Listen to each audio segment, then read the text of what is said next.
Senhoras e senhores, bom dia a todos. Depois de um dia incrível como o de ontem, com aquelas palestras maravilhosas, hoje damos continuidade ao ciclo de palestras sobre reforma tributária. Este evento é uma realização da Escola da Magistratura Federal da Primeira Região, dirigida pelo excelentíssimo senhor desembargador federal Jamil de Jesus Oliveira, em parceria com a Seção Judiciária de Goiás, sob a direção do excelentíssimo senhor juiz federal Marcos Silva Rosa. Saudamos todos que se encontram aqui neste auditório e aqueles que participam de forma virtual. Informamos que haverá emissão de certificado àqueles que receberam o link de participação ou registraram suas presenças aqui no auditório através dos QR Codes. Para compor a mesa diretora dos trabalhos do terceiro painel, com o tema Tributação sobre Consumo e Capacidade Contributiva, anunciamos o excelentíssimo senhor juiz federal da Seção Judiciária de Goiás, Alisson Fontinelli, que será o mediador desse primeiro painel, e o senhor professor Francisco Mata Machado Tavares. Com a palavra, doutor Alisson. Bom dia, sejam todos bem-vindos e bem-vindas ao nosso evento, à nossa jornada de reforma tributária. Eu cumprimento as autoridades presentes, na pessoa do eminente desembargador Jamil, diretor da Escola da Magistratura da Primeira Região. Também cumprimento aqui o desembargador Marcelo Albernaz, os meus colegas juízes federais, juízas federais, na pessoa do nosso decano, o juiz federal Leonardo Buissa, aqui da Seção Judiciária de Goiás, e do nosso diretor do foro, o juiz federal Marcos Silva Rosa. É uma alegria imensurável, desembargador Jamil, e uma honra muito grande poder compor esse painel ao lado do eminente professor Francisco Mata Machado Tavares, que é um pesquisador, sobretudo um professor e um pesquisador, coordenador do programa de mestrado e agora também do doutorado em Direito e Políticas Públicas da Universidade Federal de Goiás, meu colega, meu amigo pessoal também, juntamente com o professor Leonardo Buissa, comigo e o professor Francisco Tavares, nós tocamos em frente essa cadeira do direito tributário lá na universidade, e para mim é uma honra muito grande, professor Francisco, estar aqui ao seu lado. Muito obrigado por ter aceito esse convite. Vou fazer uma leitura muito breve do extenso currículo do professor Francisco Mata Machado Tavares, professor da Faculdade de Direito da Universidade Federal de Goiás, onde atua como coordenador do programa de pós-graduação e de especialização em Direito Tributário e como docente nos programas também de pós-graduação em Direito e Políticas Públicas e em Direitos Humanos. Coordenador do Grupo de Estudos e Pesquisas Sociofiscais da UFG, iniciativa que introduziu o campo científico da sociologia fiscal no Brasil. É coordenador igualmente do Observatório Brasileiro do Sistema Tributário, possui experiência como docente em instituições públicas e privadas, como advogado tributarista, mestre e doutor em ciência política pela Universidade Federal de Minas Gerais, possui diversos artigos, muitos deles premiados em concursos promovidos por instituições como a Associação Brasileira de Direito Tributário, o Instituto de Justiça Fiscal, Escola Nacional de Administração Pública, e o seu trabalho atual concentra-se em pesquisas empíricas e teóricas sobre o direito tributário, a sociologia fiscal e a política tributária. Eu também quero fazer um depoimento pessoal. O professor Francisco Tavares participou intensamente dos debates em torno da reforma tributária. Eu mesmo o vi algumas vezes em sessões do Senado Federal, cruzamos no avião algumas vezes, ele indo a Brasília para, na qualidade de docente, pesquisador, participar desse processo. É, portanto, alguém que detém todo o conhecimento acerca do que vai tratar hoje. E o tema desse nosso primeiro painel, tributação sobre o consumo e capacidade contributiva, se o professor Francisco me permitir fazer uma breve introdução, a título de provocação, professor Francisco, nessa função de mediador. Já foi dito ontem aqui na palestra da professora Thalita, que o tributo vivencia com o Estado essa relação de meio e fim, em que a atividade tributária representa esse importante mecanismo em prol dos interesses almejados pela sociedade. Ao longo do tempo, a gente percebe que a tributação oscilou e evoluiu essencialmente em duas perspectivas. A primeira relacionada ao grau da sua utilização para fins fiscais e extrafiscais, e a outra, de fato, relacionada ao foco da incidência. Se no século XVI nós tínhamos um debate intenso acerca da tributação sobre a propriedade, efetivamente, hoje ganhou importância acentuarmos esse grau de competitividade entre os sistemas tributários no contexto da globalização. Porque a tributação, sem dúvida, e acho que isso ficou muito claro ontem na fala do juiz federal Matheus Pontalti e dos colegas que também se manifestaram, a tributação se tornou um elemento decisivo na própria mobilidade do capital e na alocação de investimentos.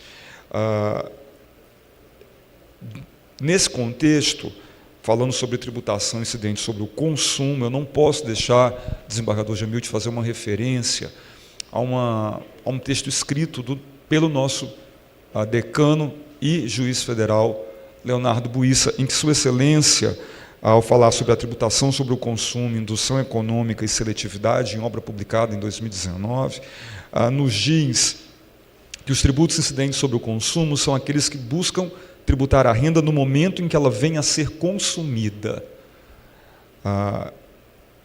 E aí há aqui uma inevitável convergência com a teoria da equivalência econômica, que nos diz que, embora a renda seja a mesma e que já foi tributada pelo imposto de renda, o traço característico e identificador das bases impositivas da incidência no consumo passa a ser o instante temporal em que a renda do indivíduo se manifesta no âmbito do fluxo circular da economia, ou seja, como base impositiva para aquilo que o professor Buissa chama de renda consumida. Efetivamente, o consumo torna-se, então, um índice revelador de capacidade contributiva, que é sobre o que o professor Francisco vai nos falar agora.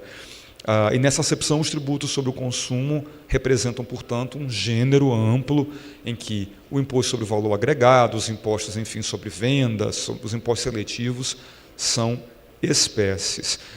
O nosso cenário nos diz que não se adota um imposto único concentrado apenas em um dos momentos de manifestação da renda. Nenhum sistema tributário, em verdade, é constituído a partir de uma base impositiva exclusiva. E o nosso sistema tributário nacional não é diferente. É um sistema pluritributário.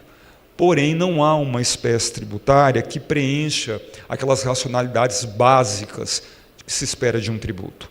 A justiça, produtividade, a imperceptibilidade e a praticabilidade do tributo. O sistema, sendo pluritributário, com vários focos de incidência, permite a coexistência das qualidades e dos defeitos entre as diversas espécies tributárias, e o que nós esperamos é que elas coexistam entre si e que possamos retirar dela o máximo aproveitamento que tenham a nos oferecer.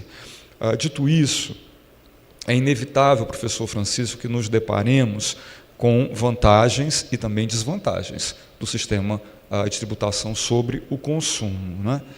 A primeira vantagem, a maior delas, é a sua força arrecadatória, a evidência, né? E o seu baixo custo administrativo, efetivamente, né?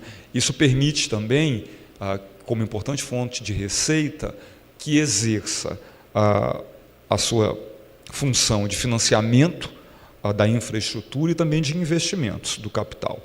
Mas temos também as desvantagens, e aqui, professor Francisco, eu deixo a minha primeira reflexão, que ao final da sua palestra eu pretendo revisitá-la. Temos pouca transparência em relação ao contribuinte, isso foi dito ontem aqui. O professor Aliomar Baleiro chamava isso de anestesia fiscal, essa dificuldade que nós temos de despertar uma consciência fiscal em relação ao contribuinte no tocante aos impostos, né, sobre o consumo, aos tributos sobre o consumo. E o outro aspecto que a desembargadora Maria Maura ontem nos falou rapidamente na abertura é o da regressividade, né, que efetivamente faz com que os contribuintes de fato, com baixo poder aquisitivo, acabem sendo sujeitos a essa premissa de repercussão econômica. Então, professor Francisco, eu deixo aqui uma provocação para que o senhor possa começar aí os seus trabalhos, agradecendo a sua gentileza, como sempre. Nesse sentido, À vista desse princípio da capacidade contributiva, o fato é que as pessoas de baixo poder aquisitivo, elas tendem a destinar, se não a totalidade dos seus rendimentos, quase toda ela, ao consumo, fazendo com que a integralidade da sua renda seja alcançada exclusivamente por essa modalidade de tributação. Diante desse caráter regressivo, eu me pergunto se a reforma tributária, a emenda constitucional 132, insistiu em contornar, de fato, a gestão desse problema, apontando apenas a seletividade ainda como sendo a única solução, e se essa seletividade ela funciona, se pode funcionar, como ela pode funcionar, ou se depois da reforma tributária nós podemos encontrar outros instrumentos, outros mecanismos para contrapor esses efeitos deletérios da tributação sobre o consumo. Eu saúdo mais uma vez Vossa Excelência, lhe desejo uma excelente fala, estamos todos aqui prontos para ouvi-lo. Muito obrigado.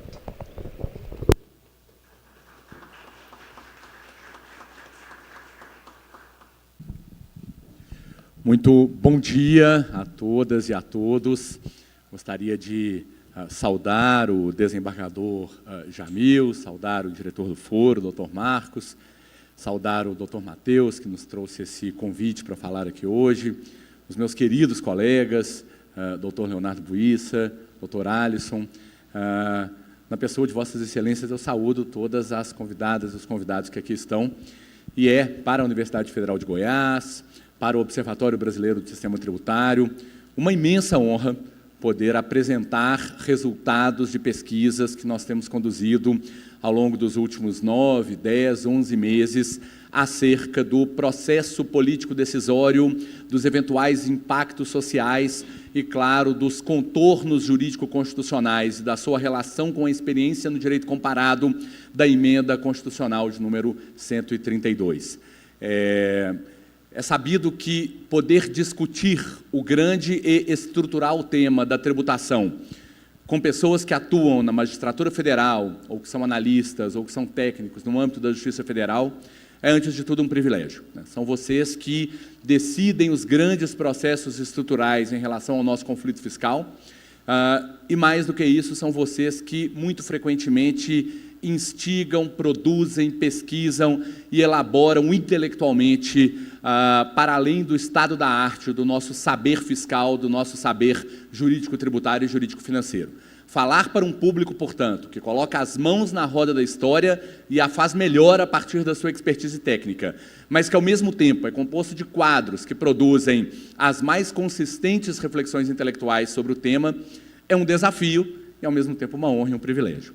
O que eu pretendo hoje é apresentar uma recente pesquisa do Observatório Brasileiro do Sistema Tributário.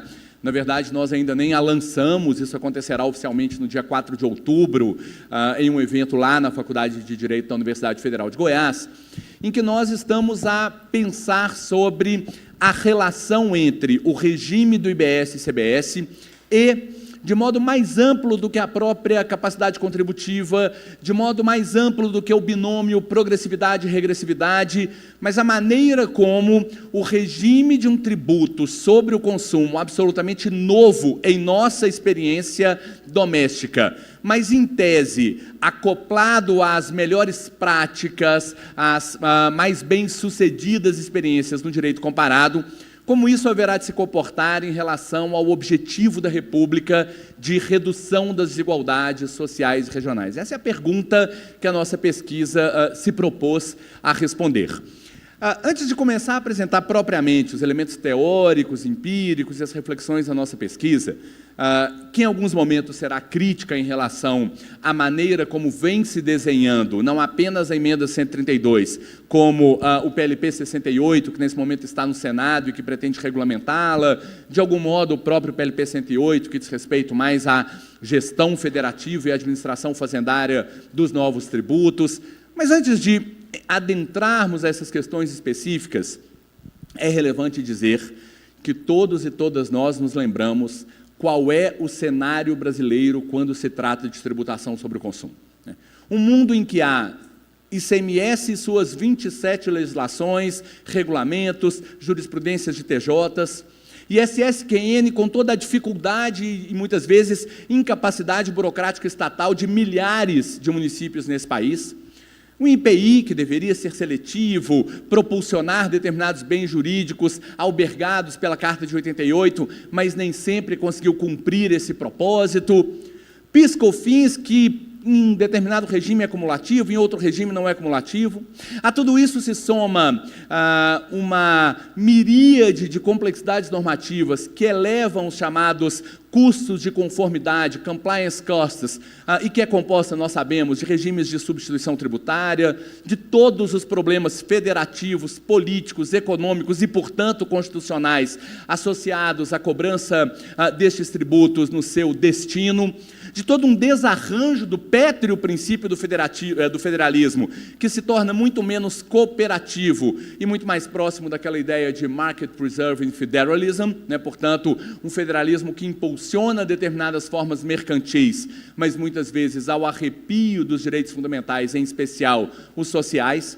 É esse regime altamente complexo que cede terreno a um tributo que tem como aspecto finalístico do mandamento a garantia da previdência, da assistência e da saúde, portanto, uma contribuição social, um outro tributo sem aspecto finalístico do mandamento, mas ambos com o mesmo aspecto material da hipótese de incidência. IBS e CBS, um só tributo sobre o consumo no país, que, portanto, deve reduzir custos de conformidade, deve mitigar ou mesmo inviabilizar as chamadas competições tributárias nocivas entre entes da federação, deve aperfeiçoar a administração fazendária, inclusive com novas tecnologias associadas, por exemplo, ao split payment, e, ao atribuir transparência à maneira como as pessoas são tributadas quando adquirem mercadorias ou serviços, aliás, finalmente a nossa legislação não vai mais precisar de uma lei complementar para dizer o que é uma mercadoria, o que é um serviço, quando em 2024 a realidade produtiva e econômica do mundo global é de tornar esses elementos absolutamente indecomponíveis ou indiscerníveis, né? Eu sempre brinco que daqui a alguns anos a minha filha, por exemplo, que hoje tem 4 anos, ela vai entrar em casa, vai apertar um botão, entrar num site, escolher uma caneca para ela tomar café, e a impressora 3D que está ao lado fará essa caneca. E ainda bem que a gente passou para o IBS e CBS, porque a pergunta seria, isso é uma venda de caneca ou isso é um serviço de elaboração da caneca por meio de um prestador que, aliás, eu vou ter que saber onde esse prestador está para prestar esse serviço de condução da minha impressora 3D e a propriedade intelectual daquilo. Felizmente, a gente chegou à economia contemporânea. Bom, mas nem tudo é boa notícia, ou pelo menos nem tudo ainda é boa notícia quando se trata da Emenda Constitucional 132. E para a gente começar essa conversa, é preciso planificar o terreno teórico no que diz respeito às contribuições que vêm se assentando na bibliografia a respeito do assunto ao longo dos últimos 30, 40 anos, na experiência comparada, em especial no mundo anglófono. A primeira premissa para a gente começar a nossa conversa é a ideia de que, sim, tributação sobre o consumo, né, os VATs, os impostos de bens e serviços, como agora na Índia, enfim, tributação sobre o consumo é, por definição, estruturalmente e irremediavelmente, uma tributação sobre uma base com efeitos regressivos, ou seja, potencialmente geradores de desigualdades econômicas e, eventualmente, sociais nos ordenamentos jurídicos em que se implementam. Ali nos anos 90 do século XX, os economistas de Chicago, que trabalhavam na equipe do professor Milton Friedman, chegaram, sem dados empíricos, a questionar essa tese de que tributos sobre o consumo seriam estruturalmente regressivos. O ponto deles é de que essas aferições se davam pensando num ciclo anual e que, se nós levássemos em consideração todo o ciclo de vida de uma pessoa, como ela vai eventualmente ganhando um pouco mais de dinheiro, acumulando um certo patrimônio, mesmo quando é de uma classe não abastada, era provável que o efeito global da tributação, pensando em todo um ciclo de vida, sobre o consumo não fosse necessariamente regressivo. Essas eram modelagens abstratas, sem pesquisa empírica, mas em 2000 um artigo seminal sepultou esse debate e, com levantamentos empíricos em mais de 100 países, trabalhando com ciclos de vida completos, percebeu que, de fato, tributos sobre o consumo são regressivos, né? Aliás, o título do artigo é clamoroso, é Yes, e uma exclamação, consumption taxes are definitely regressive. E há muitos dados, depois desse artigo praticamente não se estudou mais o tema, porque de fato ele sepultou empírico-cientificamente esta controvérsia. Há uma segunda questão que o brilhante professor Alisson já antecipa na sua fala, que é o fato de que tributos sobre o consumo são mais propensos àquilo que lá atrás o Pirovani, mais recentemente o James Buchanan resgata esse conceito. Tributos sobre o consumo são claramente mais propensos às chamadas fiscal illusions. Se você preenche DARF, se você tem que, eventualmente, proceder a alguns atos de apuração, por exemplo, de um tributo sujeito ao lançamento por homologação, você sente que está pagando. O empresariado que, no caso brasileiro, por exemplo, com um sistema altamente complexo, tem que contratar contabilista, contratar advogado tributarista, sabe exatamente como paga o que paga. Mas a consumidora que está morando numa população ribeirinha, lá na cidade de Altamira, no Pará, e que adquire eventualmente um pacote de arroz, não percebe que está sendo tributado.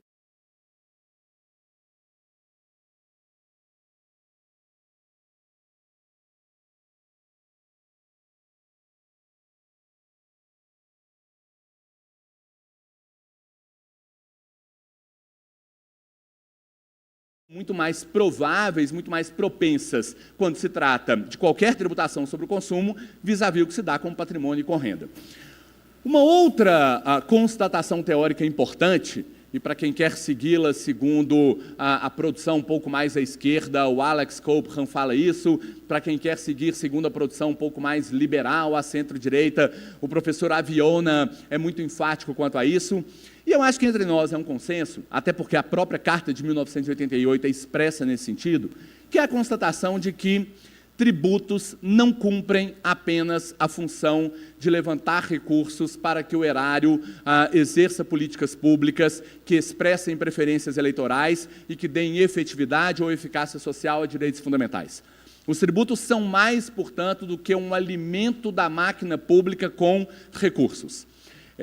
Todo mundo sabe, lá nos anos 60, 70, o casal Musgrave e Musgrave já falava sobre funções da tributação, e hoje há um consenso no sentido de que tributos levantam recursos para a máquina pública, é o primeiro R, mas há vários outros R's. Tributos reprecificam relações de mercado, e o imposto seletivo, que está lá no artigo 153, é uma tentativa de fazer isso, permitindo uma aproximação entre custo social de uma atividade no mercado e o seu preço bilateralmente praticado entre as partes. A professora Tereza vai falar sobre isso logo mais. Eu sempre cito o exemplo de que se eu compro um carro, relação bilateral entre eu, a concessionária, ou entre eu e a montadora de automóveis, pago ali R$200 mil, esse preço quer dizer os insumos, os tributos, a propriedade intelectual do carro, mas não quer dizer a poluição, não quer dizer a impermeabilização da massa, dos asfaltos na cidade, não quer dizer a extração de aço, não quer dizer uma série de externalidades negativas que compõem um custo social, mas que nem sempre integra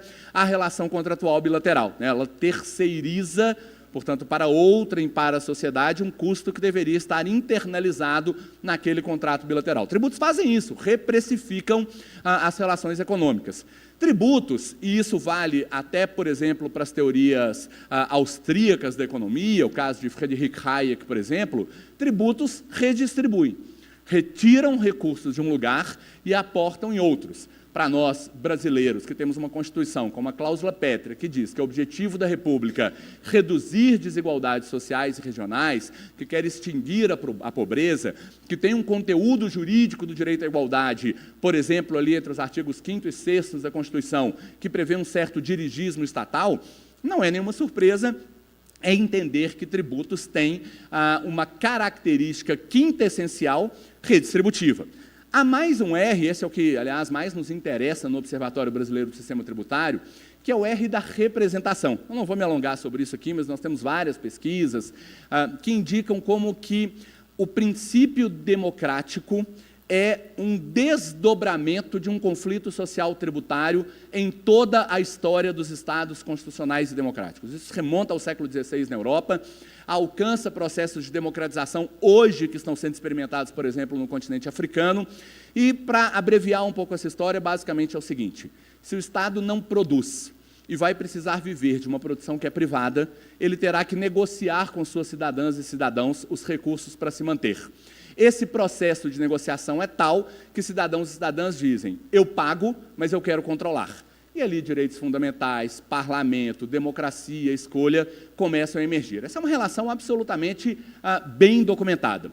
E como diz o professor Aviona, que certamente muitas das senhoras e dos senhores já leram, uma referência no direito tributário anglófono, tributos são reguladores. Isso é mais do que redistribuição. Tributos podem ajustar o âmbito empresarial, podem regular o mercado, o setor corporativo. Tributos são, portanto, não apenas um instrumento para alimentar o erário, direito financeiro, mas são, muito frequentemente, uma ferramenta para concorrência, para a promoção dos objetivos da ordem econômica, são constituição econômica, para usar a expressão do saudoso professor Washington Albino. Isso nos levou há alguns anos, a professora Hélida Graziani, lá da Fundação Getúlio Vargas de São Paulo, e eu, a publicarmos um artigo em que nós constatamos que todo tributo é extrafiscal. Nenhum tributo apenas coleta recursos no mercado sem alterar essas relações, sem modificar a dinâmica da economia e os aporta para a máquina pública. Portanto, todo tributo é, em última análise, a composição daquela malha institucional no contexto da qual o mercado emerge. Quem aqui gosta, por exemplo, de Law and Economics e tudo mais, sabe que, contemporaneamente, a Law and Economics não segue mais o teorema de Coase ou o pensamento do Ronald Coase em totum. E por quê? Porque o que se percebeu é que o Coase dizia: as relações, as afetações de direito de propriedade, as relações de mercado, pressupõem uma moldura institucional. Ora, o tributo é essa moldura institucional, ele não vem depois, ele não chega em um mercado, portanto, que estava lá naturalmente, ele constitui a maneira como esse mercado opera.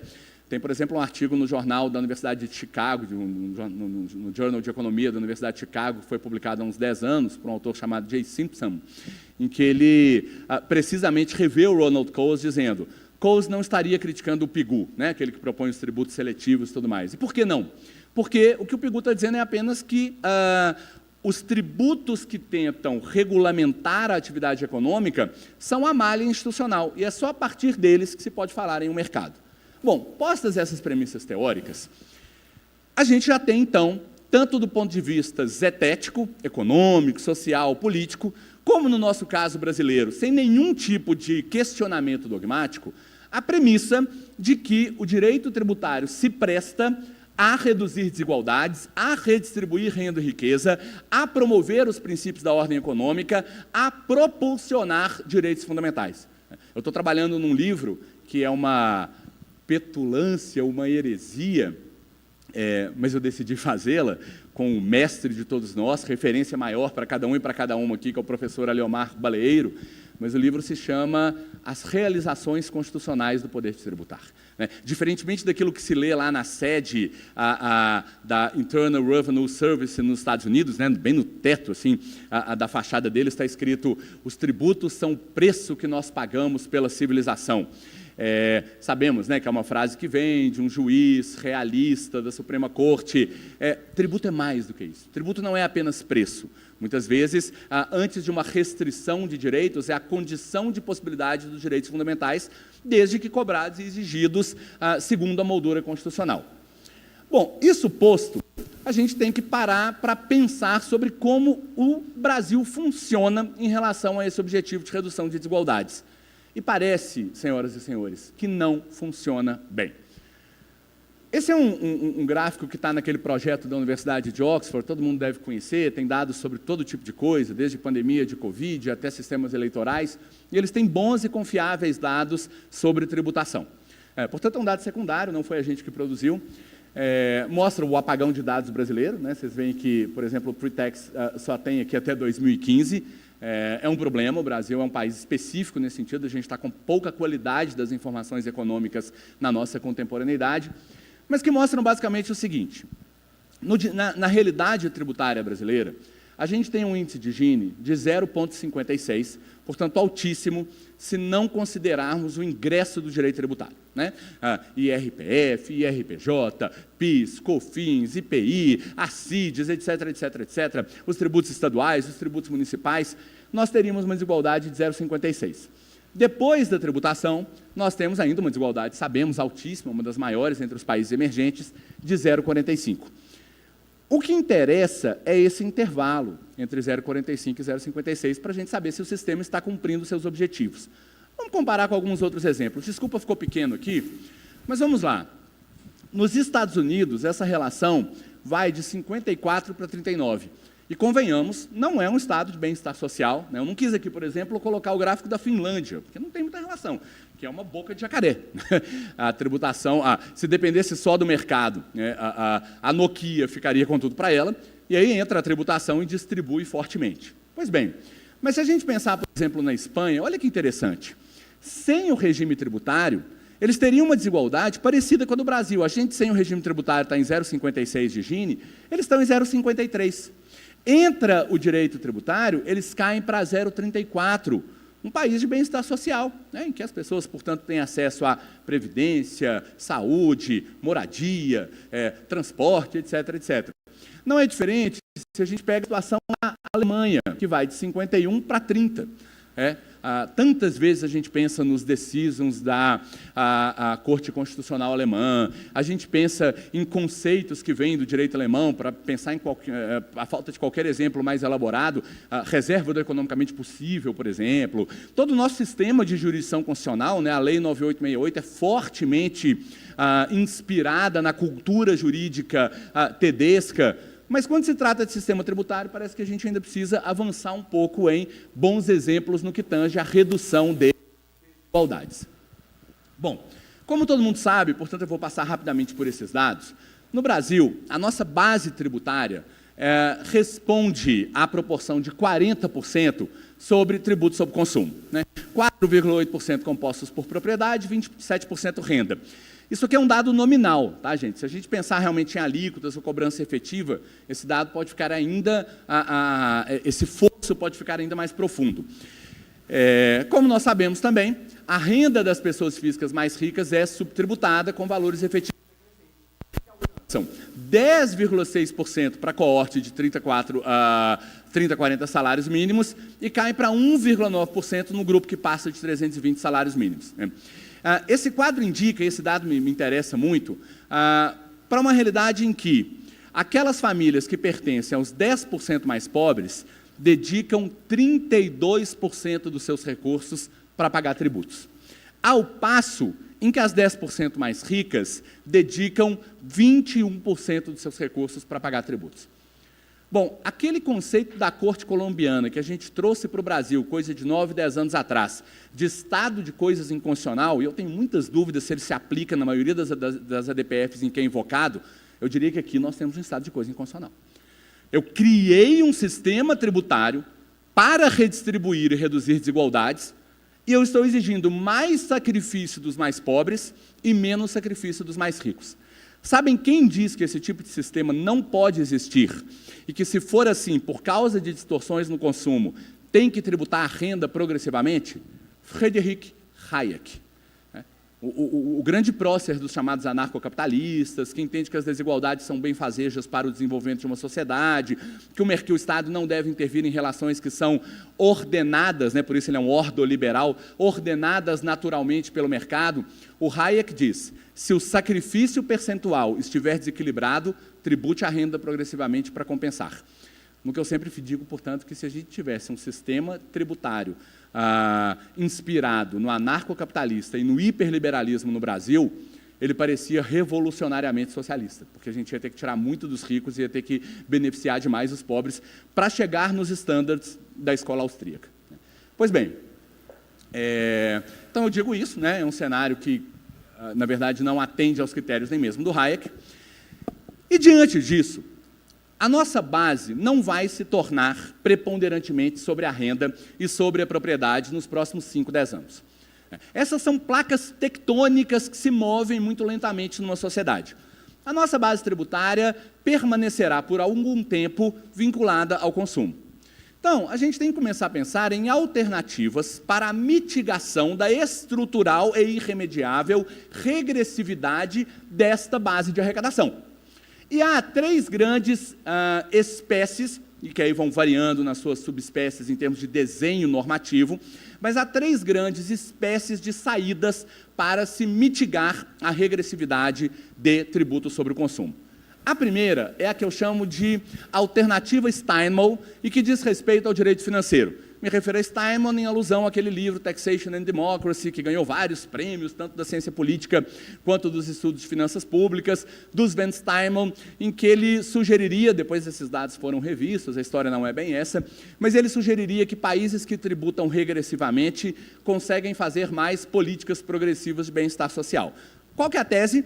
Fiscal illusions. Então, por exemplo, a Suécia fazia mais política social do que os Estados Unidos, mas tinha uma base tributária regressiva. Os Estados Unidos, como todas e todos sabem, logo ali no pós-guerra, tinha uma base tributária altamente progressiva, né? Tinha a alíquota de de imposto de renda, income tax marginal, chegando a 90%. E ele diz, por que isso acontece? É uma saída de direito financeiro. Tributa mal, tributa regressivamente, tributa mais os pobres, mas tributa, e tributa muito. Aí as pessoas não vão perceber que estão sendo tributadas, o custo político de impor esses tributos é menor. Por exemplo, nos Estados Unidos, todo mundo aqui conhece o fim da história dos tributos progressivos, né? Proposition 13, depois o Economic Recovery Tax Act do Reagan, em uma palavra, revoltas fiscais, né? A população enlouqueceu e falou, não pago mais nem um centavo. E começou a ter vários plebiscitos, e revoltas, e protestos, barricadas nas ruas e tudo mais. Bom, o Sven Steinman, que é um pesquisador norte-americano, olha para aquela realidade e fala, bom, na Suécia isso não acontece, e eles têm um estado de bem-estar social, e tributam mal. Então é uma saída à lá direito financeiro. Vamos arrecadar bastante, e depois fazemos justiça social com as políticas públicas consignadas no ciclo orçamentário, né? No caso brasileiro, desde o PPA até o pagamento lá de uma obrigação por parte do Estado, todo o ciclo orçamentário. Aí eu faço saúde, segurança, previdência, moradia, renda mínima, o que eu quiser fazer, né? Eu garanto, portanto, a mitigação da regressividade, não no âmbito da tributação, mas no âmbito dos aportes orçamentários. Esta alternativa, principalmente a partir dos anos 90 do século XX, tem se revelado claramente malograda em todos os países que tentaram seguir por essa via. Por razões de desequilíbrio fiscal, por razões de uma certa percepção da regressividade, mesmo com esses tributos se submetendo a fiscal illusions, por razões de correlação positiva entre essa alternativa e aumento de endividamento público, e assim sucessivamente a empiria indica que não é uma alternativa alvissareira. Bom, uma segunda saída é o que eu chamo da saída direito tributário puro, e que aqui a gente conhece muito bem pelo nome constitucional de seletividade em função da essencialidade.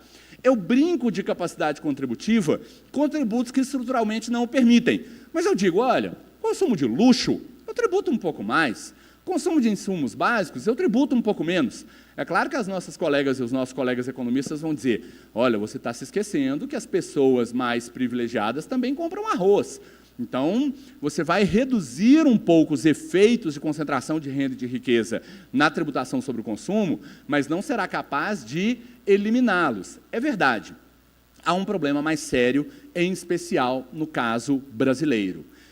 A seletividade, em função da essencialidade, diante das nossas instituições políticas e da natureza do nosso processo legislativo decisório, e agora a gente já tem empiria para isso, de 1988 para cá, correlacionaram-se positivamente mais com lobbies setoriais do que efetivamente com o atendimento da ideia de essencialidade.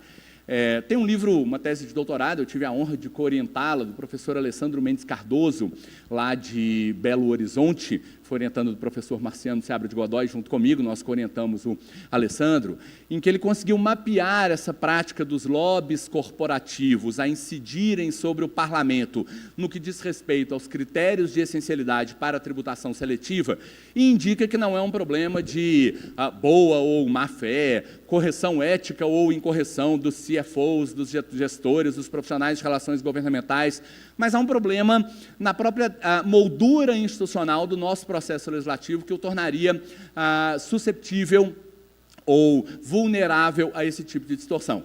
Mas essa é uma segunda saída que, às vezes, pode ter ainda residuais efeitos benfazejos. Uma terceira saída é uma mistura Bom, e aqui um problema sério sobre o qual eu falo muito no texto que a gente vai divulgar e eu vou voltar a mencionar no final da minha fala. A seletividade em função da essencialidade, para além de tudo, das questões do processo legislativo, etc., tem um problema macroeconômico grave e que até recentemente não tinha sido medido. Quando, por exemplo, a gente diz, olha, eu vou reduzir a 60% a alíquota do serviço de arquitetura. Os economistas correm lá e fazem um modelo imaginando que o preço dos honorários de um arquiteto vai cair em 60%. Todos os modelos que vocês leram, por exemplo, no que diz respeito à polêmica da proteína animal, da carne bovina, que entrou na cesta básica, partem da premissa de que se eu reduzir 10% de IBS e CBS, vamos pegar em reais, se eu reduzir R$10 de IBS e CBS no quilo de carne, na hora que a consumidora, a dona de casa, o trabalhador entrar no supermercado ou no açougue, ele vai pagar R$10 a menos. Mas não é assim. Tem vasta bibliografia indicando que raramente o chamado pass-through, portanto, o repasse para preços de cortes de tributos sobre consumos, é de 100%. E tem mais problemas quanto a isso. Olha que interessante. Quando eu aumento o preço, aumento o tributo, o repasse tende a ser de 100%. Sobre isso a Tereza vai falar, porque tem a ver com o imposto seletivo. Aí funciona. Quando eu reduzo, o repasse não costuma ser de 100%. E o tipo de redução, num estudo, por exemplo, em toda a União Europeia, que acompanhou mais de 190 alterações de legislação fiscal, com uma abundância de dados que me impressionou, um estudo muito meticuloso metodologicamente, eu posso mandar para as senhoras e para os senhores, detectou o seguinte: o menor pass-through é quando eu faço reclassificação, que é exatamente o que a emenda 132 fez. Agora a carne sai daqui, vai para lá, esse daqui vai ganhar essa categoria, vai entrar na alíquota de 60% reduzida, vai entrar na alíquota de 100% de redução. Reclassificações tendem a ter um pass-through, às vezes, de apenas 20%, 30%. Ah, mas o resto vira o quê? Em geral, recomposição de margem de lucro, o que se correlaciona positivamente com aumento e não redução de desigualdades. Então, esse é um outro problema quando a alternativa é a seletividade em função da essencialidade. Tem um estudo aqui no Brasil que indicou que, por exemplo, para cada 1% de redução de alíquota de ICMS em 79 produtos, apenas 0,13% recai sobre o preço desses produtos. Bom, aí surgiu, na emenda constitucional 132, uma outra figura, que é uma mistura de direito tributário com direito financeiro. Então, vamos lá. A solução, direito financeiro, tributa mal, gasta bem. A solução, direito tributário, seletividade em função da essencialidade. O Brasil criou uma outra coisa, que é uma mistura de direito financeiro com tributário. Você suportou o ônus econômico de um tributo sobre o consumo. Aliás, eu estava num evento com o professor Heleno, lá da Universidade de São Paulo, outro dia, e ele dizia, a emenda constitucional 132 não é uma reforma sobre a tributação sobre o consumo. Ela é um redesenho de todo o direito tributário que nós estudamos. Aquele conceito de contribuinte que a gente via, aquelas leituras do CTN que a gente fazia com as nossas alunas e alunos na graduação, tudo isso está mudando sob os nossos olhos.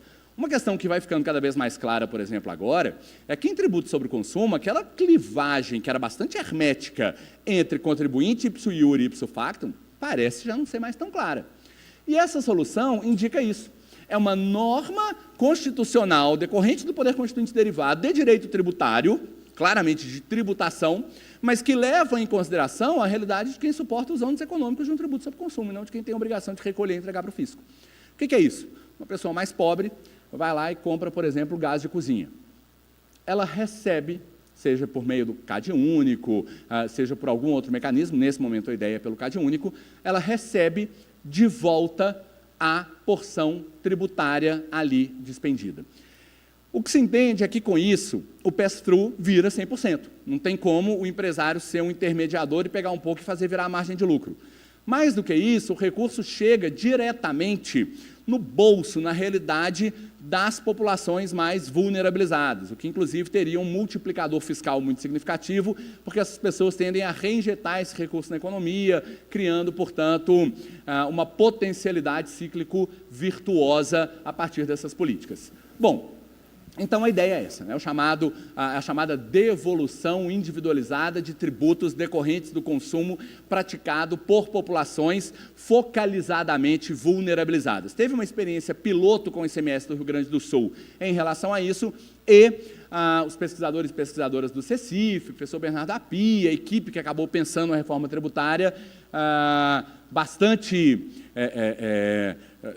alvo de muitas sugestões, até mesmo pressões políticas, para que incorporassem isso, trouxe essa realidade para a emenda 132. A professora Tereza e eu medimos como que isso reverberou no processo legislativo, e é muito curioso. Muita gente ia lá para a Câmara e para o Senado, a gente fez um mapeamento de toda a discussão legislativa em 50 e poucas audiências públicas na Câmara e no Senado, atinentes à emenda 132. Com base em dados e teorias da ciência política que são bastante sólidos no sentido de que o que acontece na audiência pública é proxy do que acontece, por exemplo, nos ambientes informais de lobby que a gente não consegue detectar, né? Eu sempre dizia, não tem como eu ir fazer pesquisa de ciência política naquele famoso restaurante de Brasília onde as pessoas conversam. Mas, por outro lado, a ciência política tem elementos muito sólidos para indicar que discutem naquele restaurante, mas mandam para a audiência pública. Aquilo é um proxy confiável. Quem é convidado para a audiência, quem fala na audiência, o que fala, de alguma maneira expressa como que estão as forças e os poderes em um determinado país. E como a gente vê ali, muita gente falando a favor do cashback e, por exemplo, a seletividade, modalidade de cesta básica, não estava tão clara. O problema é quem fala o quê. Quando a gente pensa em cashback, lá, aquela barrinha bem grande, é a turma da academia sem vínculo, por exemplo, com o setor empresarial. Gente como eu, professor Alisson, que não é tão influente assim. Por outro lado, quem foi lá pedir para exonerar a cesta básica? Associação Brasileira de Supermercados, grandes produtores do agro e tudo mais, que é ali, ó, sociedade civil empresarial, sindical patronal. Qual que é o ponto, portanto? Na ciência política a gente não pergunta apenas quem falou e quanto falou numa audiência, mas qual é a força e o poder na sociedade de quem fala. Com isso, a gente já tinha antevisto, muito antes do PLP 68 ser enviado ao Congresso, que as exonerações teriam preferência sobre o cashback. E foi, de fato, o que aconteceu. Aqui, vocês estão vendo aquela manchinha amarela? É o debate sobre o cashback na nuvem de palavras das audiências na Câmara dos Deputados. Então, a alíquota, consumo, serviços, até renda, foi algo que se falou e que se interagiu muito mais com outros elementos. O cashback ainda ficou na periferia do debate e de maneira muito tênue.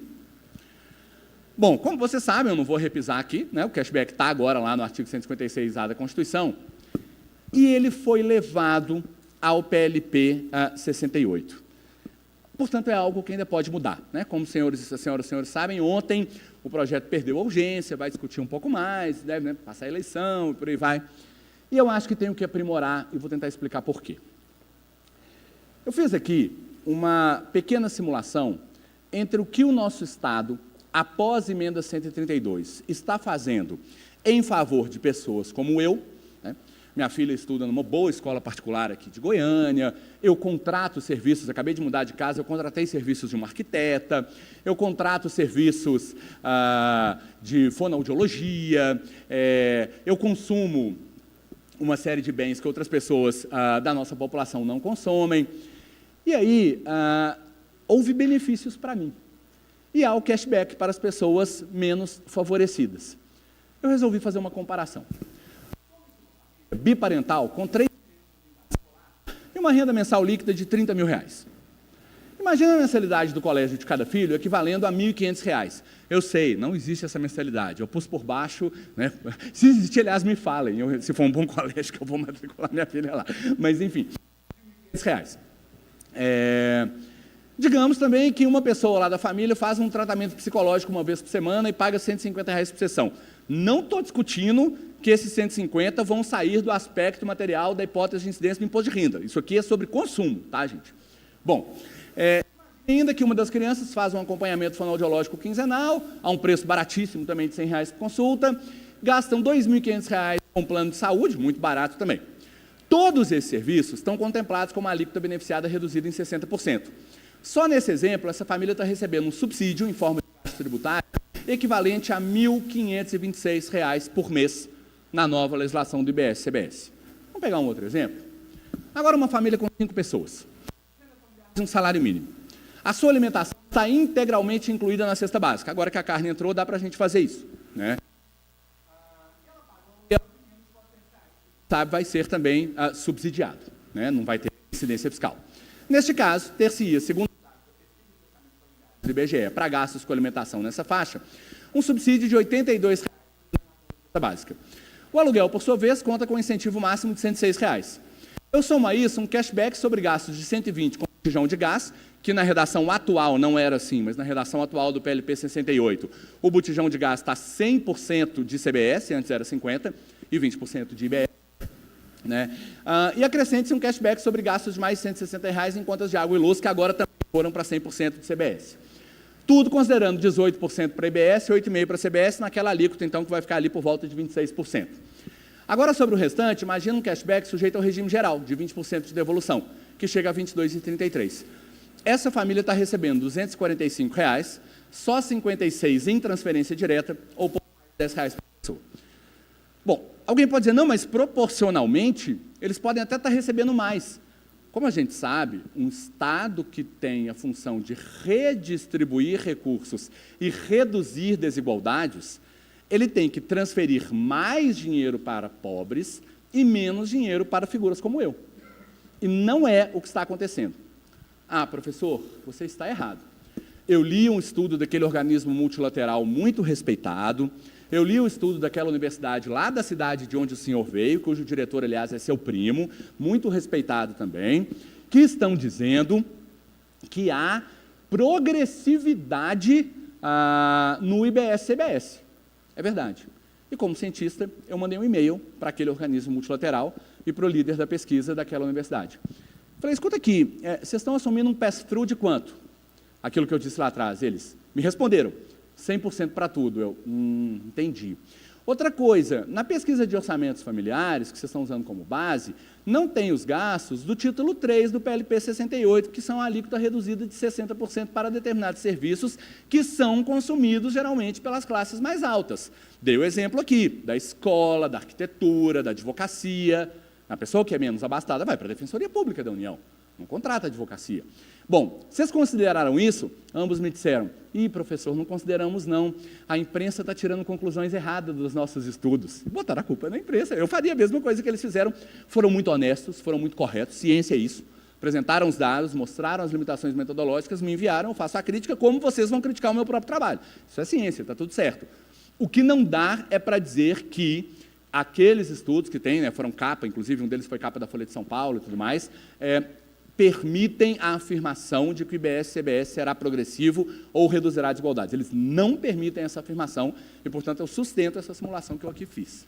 Bom, como considerações finais, eu não vou ficar lendo isso aqui para cansar vossas senhorias, já falei demais, mas a ideia é que ainda há um caminho. Eu acho que vai ser muito difícil a gente rever as exonerações, porque tem interesses corporativos, tem lobbies empresariais, muita coisa nós sabemos já está petrificado lá na própria emenda 132, e o PLP apenas regulamenta, mas eu acho que ainda há margem no nosso país para, por exemplo, aumentar o cashback. Tem possibilidade para fazer isso, não desequilibra contas públicas. Quando esse recurso volta diretamente para as pessoas mais pobres, isso dinamiza a economia para toda a sociedade, né? Isso é bastante tranquilo nos estudos de economia política, nas modelagens, nos levantamentos empíricos. Então, eu acho que cabe ao nosso parlamento, nesse momento, pelo menos, aumentar um pouco o cashback, de modo a mitigar o que eu insisto, efeitos estruturalmente regressivos de tributação sobre o consumo. É isso, gente, eu fico absolutamente às ordens, aqui tem e-mails, nossos sítios, e quero receber as críticas de uma plateia tão qualificada como são vocês. Muito obrigado.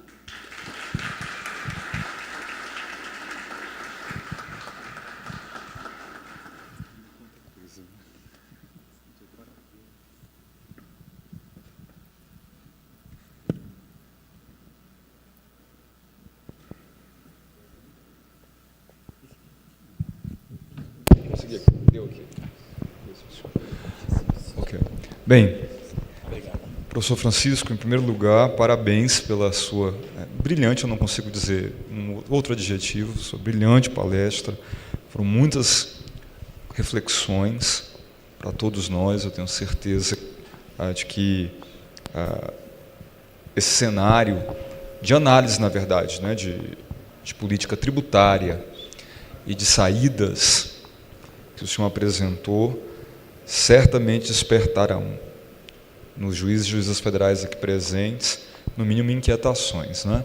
Eu pergunto à nossa ilustre plateia se temos questionamentos, perguntas, considerações ao professor Francisco.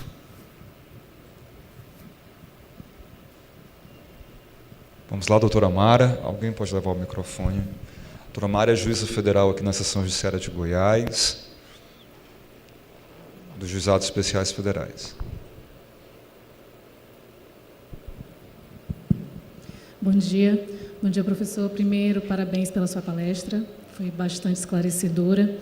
E me trouxe uma curiosidade mesmo a respeito das pesquisas, né, que o senhor mencionou sobre o grupo de pesquisa. E eu gostaria de saber se e como há consideração nessa questão das desigualdades relacionadas aos tributos em relação às questões de interseccionalidade entre gênero e raça. E em que medida isso ocorre? Se o senhor puder trazer alguma coisa para a gente, eu agradeço. Obrigada. Acho que a gente pode responder, né? Podemos fazer assim. Muito obrigado, doutora Mara, pela questão. De fato, o nosso núcleo de pesquisas ele começou menos preocupado com as clivagens diretamente econômicas associadas à nossa tributação, porque essas são bem estudadas por outros núcleos, mas muito preocupado, em especial, com gênero e com raça. A gente tem a honra, por exemplo, de ter tido o primeiro trabalho acadêmico no Brasil sobre o modo como o nosso sistema tributário é enviesado contra as mulheres.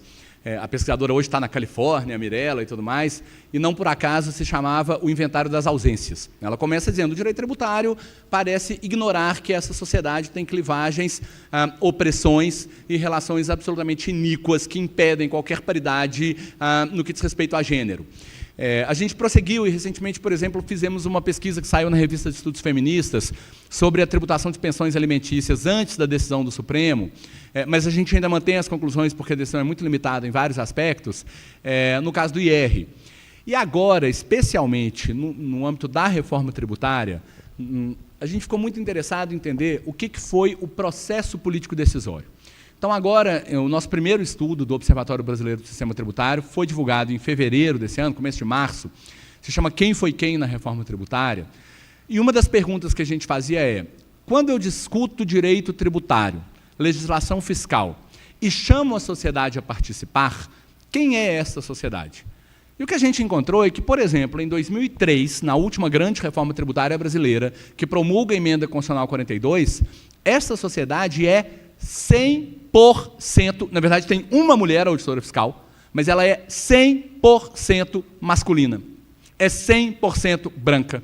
Muda um pouco agora, tanto que a gente publicou um artigo no jornal Valor Econômico dizendo a nova cena tributarista. Muda um pouco. As mulheres foram, por exemplo, discutir a tributação dos produtos associados à higiene menstrual e conseguiram conquistas, né? Professora Tatiane Psitelli, professora Luísa Machado. Mas, ainda assim, quem são as mulheres, quando as mulheres conseguiram participar das audiências públicas? Na condição de acadêmicas. Mas a representação empresarial, a representação da burocracia do fisco, ainda é preponderantemente masculina. E o tema, portanto, da paridade de gênero veio a lume na Emenda Constitucional 132, quando, por exemplo, condiciona a avaliação dos benefícios, isenções e exonerações à igualdade entre homens e mulheres, mas igualmente sofreu derrotas. O Cashback, por exemplo, na sua redação originária, dizia respeito à desigualdade de raça e de gênero, e caiu. Né? Alguns parlamentares falaram, olha, estão trazendo ideologia de gênero até para o direito tributário, e aquilo caiu no momento da votação em plenário, em todas as comissões estava mantida. Mais do que isso, não houve avanços que ao menos ressoam a experiência do direito comparado, do que se tem feito, por exemplo, na União Europeia, em termos de produção de paridade de gênero por meio de tributação sobre o consumo. Bom, quanto às relações raciais e quanto especialmente à questão das mulheres negras, ainda estamos muitos, mas aí muitos passos distantes de qualquer transformação. Esse é um tema que já chamou a atenção das políticas orçamentárias. Né? O nosso grupo, por exemplo, ganhou o prêmio da SOF porque a gente avaliou os PPAs, 3 PPAs brasileiros em relação a políticas raciais. há pequenos avanços, mas ainda muito tímidos, que não reverberam na maneira como o Estado arrecada. Eu te convido, dia 4 de outubro, o professor Flávio Batista, que é me orientando, vai apresentar as primeiras conclusões da tese de doutorado que ele está fazendo, em que ele mergulhou no Arquivo Público Mineiro, porque lá as informações são de muito boa qualidade, e no Arquivo Público Nacional, no Rio de Janeiro, e está conseguindo provar que isso que a gente chama de Brasil, professor Alisson, né? O primeiro exército, os primeiros palácios, a primeira estrutura burocrática, nada mais é do que o resultado de recursos que foram levantados a partir da escravização de pessoas. E ele está conseguindo quantificar isso. Tinha um tributo que se chamava meia-cisa, que era um tributo sobre o consumo quando uma pessoa escravizada mudava de senhor. E a meia-cisa responde por boa parte da Constituição do nosso Estado. Então, aquelas teorias que eu disse, que o Estado cresce tributando e tem que ceder democraticamente, no Brasil não valem, porque o Estado cresceu levantando tributos a partir da atividade escravocrata. Isso explica, em grande medida, porque a gente tem dificuldade de aprimorar as nossas instituições democráticas. Não é aquilo que o Acemoglu fala, de desenho institucional, é muito mais profundo do que isso. É uma cultura escravagista que está, portanto, no direito tributário. Então, a gente tem se preocupado com isso, mas eu reconheço, tudo ainda é muito tímido no âmbito fiscal brasileiro quando se trata de gênero, de raça e de orientação sexual.